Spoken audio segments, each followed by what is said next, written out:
Teleimpacto, lo que necesitas saber.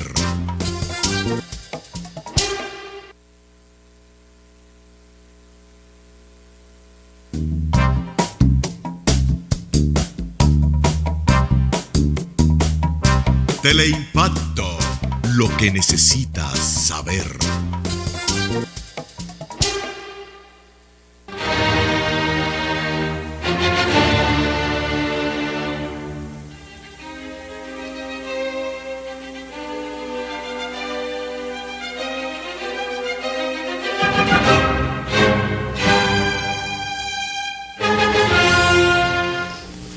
Saludos dominicanos en todo el territorio de la República.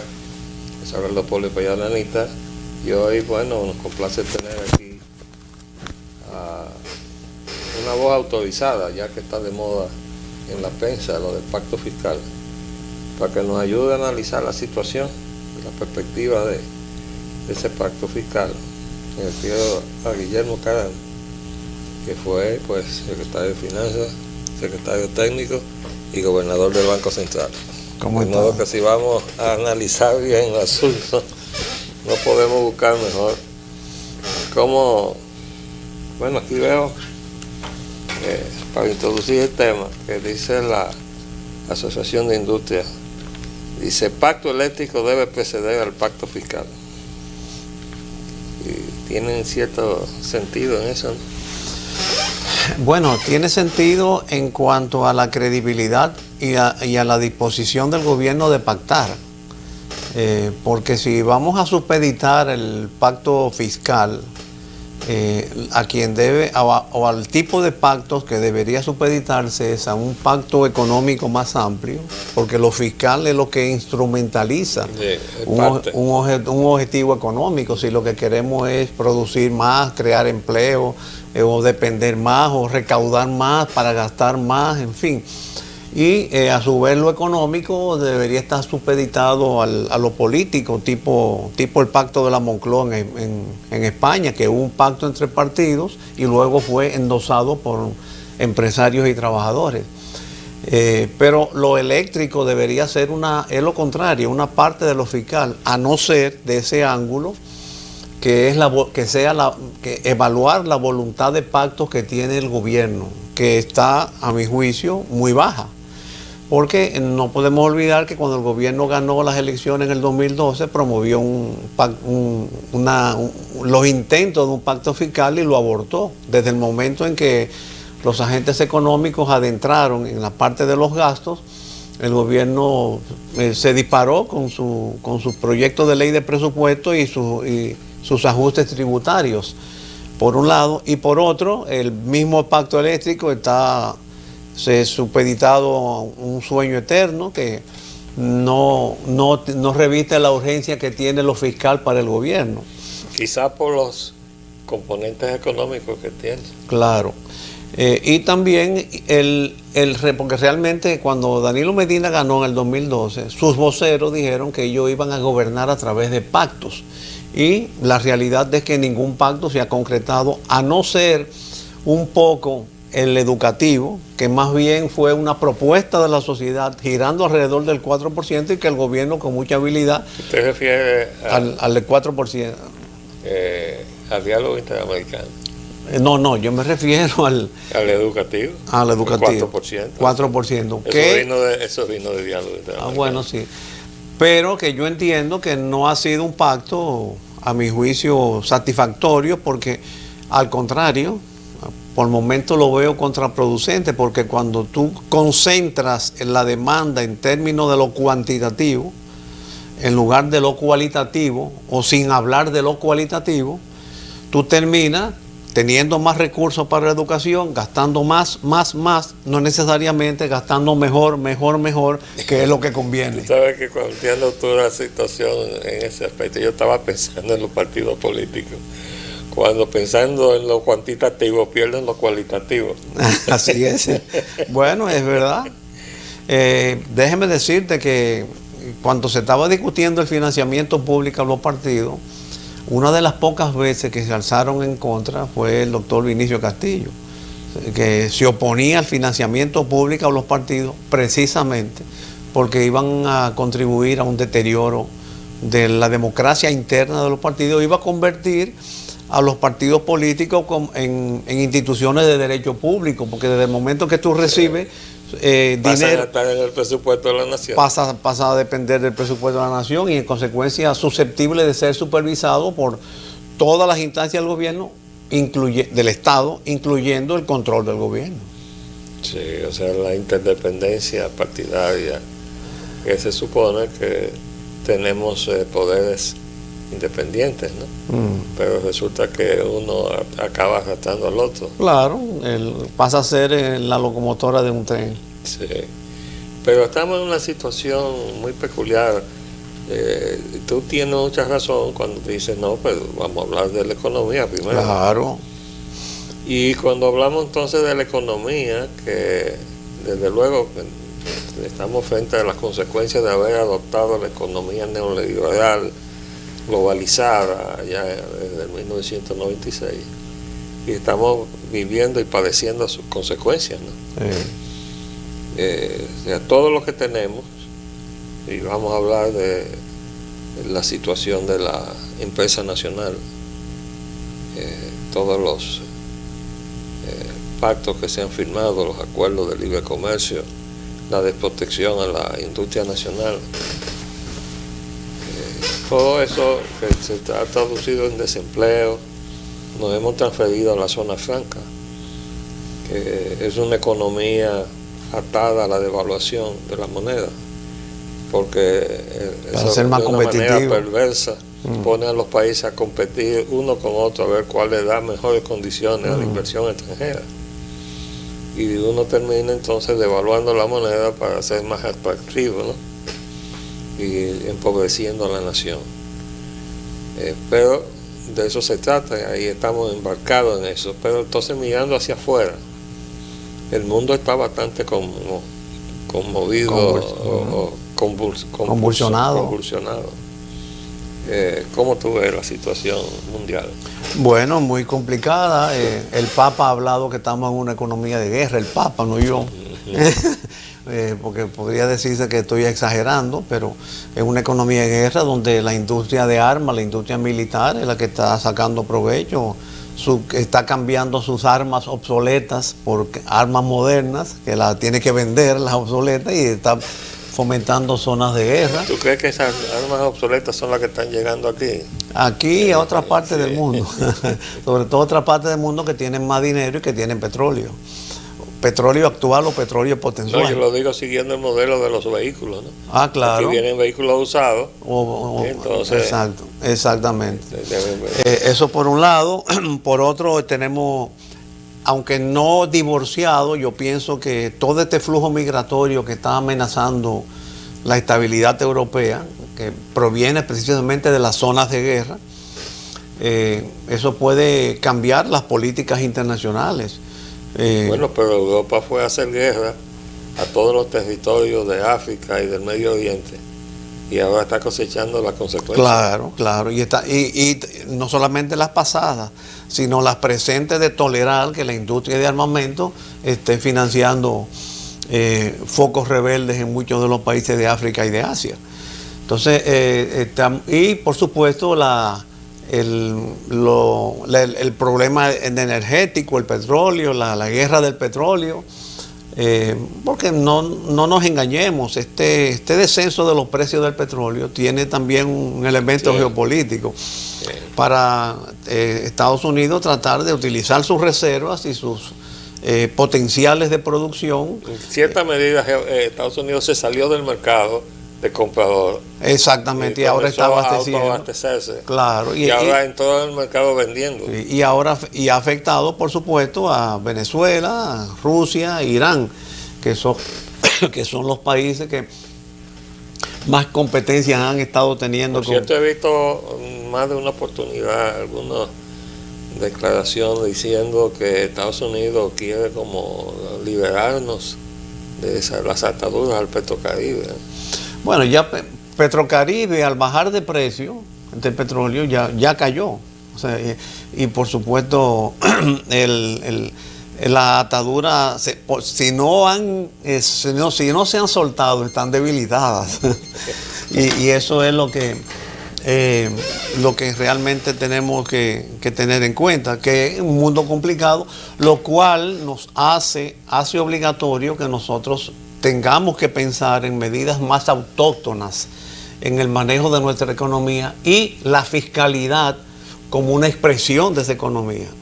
¿Estás pensando en la búsqueda de recursos energéticos de la nación? Bueno, sí, pero más que todo en la autoctonía o autonomía financiera, porque ahora mismo tenemos un Estado, un sector público que se está financiando para emprender cualquier inversión de financiamiento externo. La totalidad de las recaudaciones que se están pagando, que se están cobrando de los consumidores y de los agentes económicos, están siendo consumidas por burocracia, por subsidios y por el pago de la deuda. Entonces, si el Estado tiene que tapar un hoyo, construir una letrina o hacer cualquier cosa, tiene que recurrir a financiamiento externo, que es una contingencia en ese mundo en guerra que estamos hablando. Entonces, ¿qué es lo que tenemos que hacer específicamente en lo fiscal? Cambiar las reglas de juego. Pasar de la economía deficitaria que tenemos hoy, que significa que se está gastando más de lo que está recaudándose en cargas fijas del Estado, a una economía superavitaria donde haya excedente presupuestario que nos permita invertir con recursos propios. Tú estás hablando más disciplina. Más disciplina fiscal, definitivamente. Y mejor orientación también. Mejor orientación y cualitativamente también, porque no se trata de invertir. Desgraciadamente nos han acostumbrado en los últimos años a medir la gestión pública por lo que se ha gastado. Y a veces se ha gastado mal, a veces se ha gastado inadecuadamente, a veces se ha gastado con sobrecostos. Entonces todo eso, y más de la cuenta, y el problema no es ahí, el problema es orientar bien el gasto, administrar bien el gasto y garantizar el resultado económico y social del gasto, que es lo que mide, que es lo que debería medir la verdadera eficiencia de una gestión pública y no solamente cuánto se gastó. Desgraciadamente en los últimos años eso es lo que ha primado. Pero yo he observado con mucha preocupación algunas de las son enunciados que hace el gobierno de cosas de las cuales se siente muy contento. Por ejemplo, la nueva escuela dominicana. Y resulta que aquello que se inició como una esperanza para nuestros colegas, ingenieros y arquitectos, de tener acceso a licitaciones que estaban ya restringiéndose, pero se ha convertido en una especie de horca casi obligada, ¿no? de todo aquel que cae en la condición de contratista de las obras del programa educativo. Y además hemos estado construyendo escuelas, iniciando nuevas escuelas cuando hay escuelas que están casi terminadas de la gestión anterior. O sea, se nota un desorden en donde no hay un programa que marque el paso a la etapa de construir. O sea, usted tiene que primero tener una visión del cuadro educativo, dónde están tus necesidades, dónde hay algo que está ya en marcha, para tú no iniciar otra cosa, cuando todavía tú tienes una tarea que terminar. Y eso se nota mucho más, entiendo yo, y perdona la señal de discrepancia en el sector salud, donde tú tienes hospitales con inversiones multimillonarias, pero en otros hospitales están faltando equipamiento médico fundamental, gas, suministros. No, pero yo iba a llegar ahí. Bueno, perdóname. Resulta que me entero yo que ese programa del cual también se enorgullece el gobierno de haber emprendido una serie de cosas en los hospitales, resulta que simultáneamente le han metido el pico a 52 hospitales, creando un caos en el servicio que brindan. Y esta mañana escuchaba yo una entrevista que le estaban haciendo a uno de los funcionarios del Ministerio de Salud y lo pusieron un poco en dificultad de explicar los disparates que se estaban produciendo.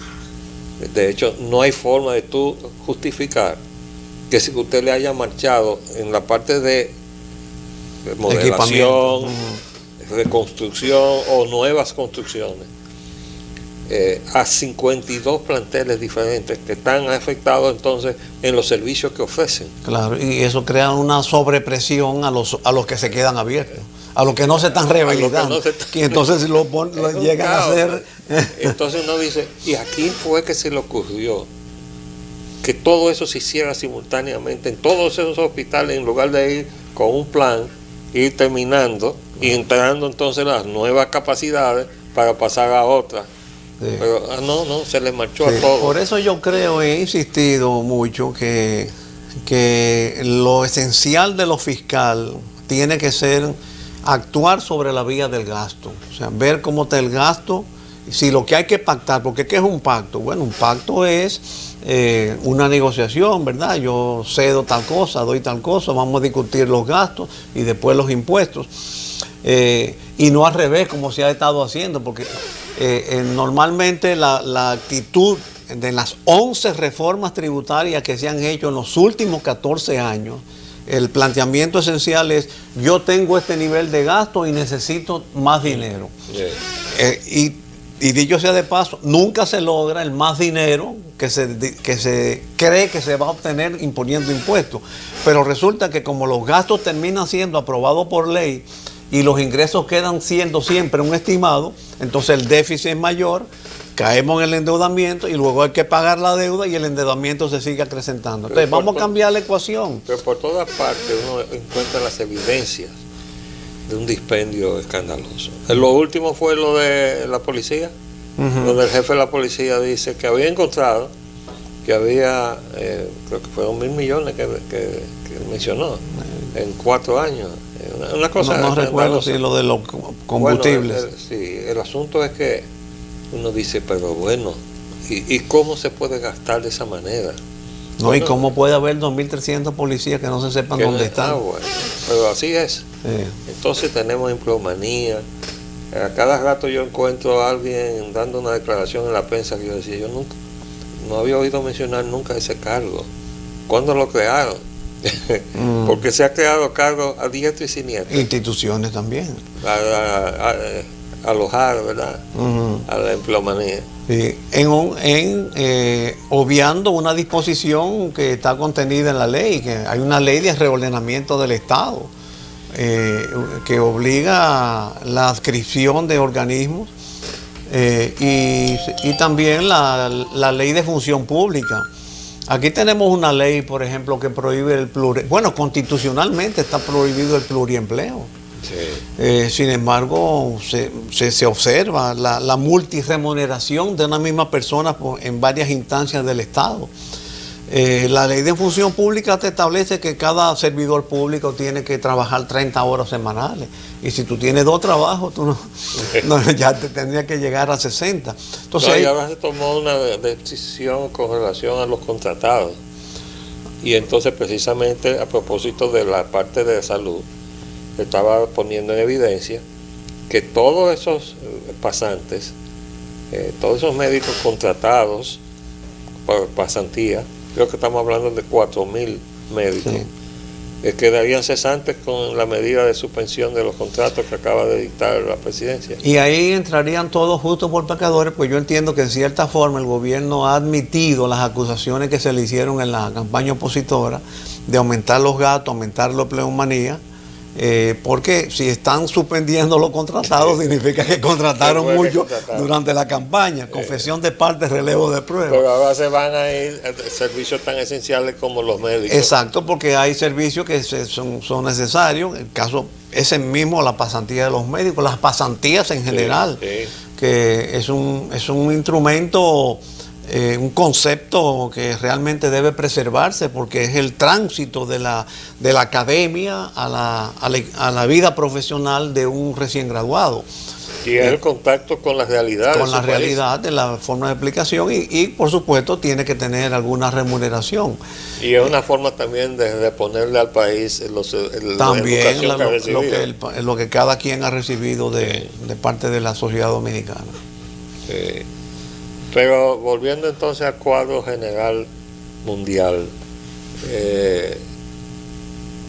la situación de la economía de Europa, ahora mismo estamos votando los británicos si se quedan o se salen de la Unión Europea. Exacto. Y el domingo hay elecciones españolas. Ese es un tollo que yo no acabo de entender. No creo. En el mundo hay una corriente populista que por supuesto se ha arraigado lo suficiente en instancias de la sociedad, y cuando ese populismo amparado en disponibilidad de recursos se frena, siempre hay resistencia, y eso, bueno, ha pasado, se está testimoniando en España, está pasando en América Latina. Pero en España también quieren independencia. Cataluña no quiere independizar. Sí, bueno, es un pleito viejo de España. Ya eso no es una crisis contemporánea. Ya es una tradición de muchos años. Pero en Europa se ha fortalecido el aislamiento, es decir, el concepto del Estado colectivo de la Unión Europea se ha debilitado al extremo. Y si el Brexit se produce, eso definitivamente va a dictaminar una nueva etapa del desenvolvimiento de Europa como centro vamos a decir, económico mundial, ¿no? No, y va a traducir mucho desajuste y mucho desequilibrio. Yo creo que Europa tiene tres grandes amenazas, ¿no?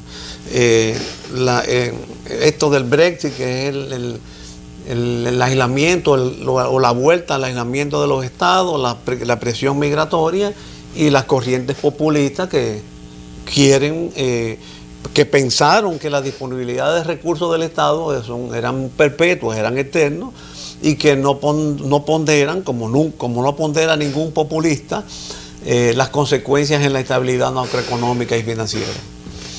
Porque no podemos ignorar que, por ejemplo, las corrientes populistas en España dejaron una prima de riesgo de 6 veces más a como está ahora, y unos costos financieros para España mucho mayor que ahora, y ahora es prácticamente negativo. Ahora a España le están pagando por que España tome prestado a tenedores de recursos como medio de garantizar las inversiones. Entonces, el populismo pierde de vista las perspectivas macroeconómicas, las repercusiones de no tener una economía disciplinada y equilibrada. Ahora, pero ¿cómo salimos nosotros, los países del tercer mundo, América Latina, si nos confrontamos con una Europa más aislada en sus componentes versus una Europa unificada que como polo de dominación mundial pues nos imponía reglas y situaciones digamos no equilibradas, como pasa con los Estados Unidos y la relación con nosotros? ¿Cómo ves tú entonces el cambio de la situación? Bueno, la única fórmula, yo diría, como ni nos favorece ni nos perjudica, digo todo lo contrario. Yo creo que nosotros tenemos que prepararnos para las contingencias de una Europa fragmentada, e incluso la contingencia de los resultados de las elecciones norteamericanas, que esa es otra contingencia que todavía tú no has analizado, no has mencionado. Pero puede haber un cambio de políticas mundiales. Pero hay un paralelo en el surgimiento de la candidatura de Donald Trump y el cambio hacia el nacionalismo de la Europa. Claro. Yo leí un análisis del Financial Times donde el autor hablaba con más espanto que otra cosa del paralelo entre el pensamiento de Donald Trump y el de Jean-Marie Le Pen hace ya muchos años, cuando surgía la Europa unificada. Claro. Entonces, contestando a tu pregunta, la única forma de que nos preparemos ante cualquier contingencia que pueda devenir en unas restricciones a los flujos financieros que hasta ahora nos han permitido subsistir es fortalecer nuestra autoctonía, nuestra endogonía, nuestra capacidad autónoma de administración fiscal, hacernos más endógenos. Pero cuando tú hablas de flujo financiero, ¿tú estás incluyendo ahí también el dinero sucio que viene a lavarse aquí? No, yo estoy incluyendo nada más el dinero limpio, porque ese como quiera va a pasar. Entonces, Pero es una realidad. Claro, una realidad que está... Lo estamos viendo todos los días aquí. Sí, pero que está compensando un poco los programas sociales inadecuados, las políticas económicas inadecuadas de los gobiernos. Pero ¿no será que estamos diseñados políticamente para es probable que estamos siendo llevados a eso.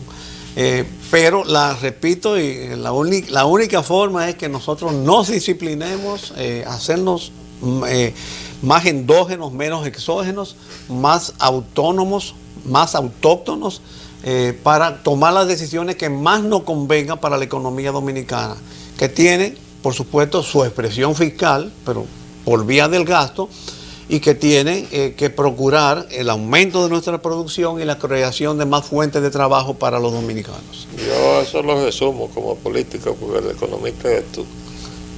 Yo lo que digo es que nosotros no nos vamos a aislar del mundo, pero los dominicanos primero. Exacto. Y nosotros... Gracias, Guillermo. Bueno, gracias a ti. Bueno, nos vemos mañana, Dios mediante. Les saludo por la Anita. Hasta luego.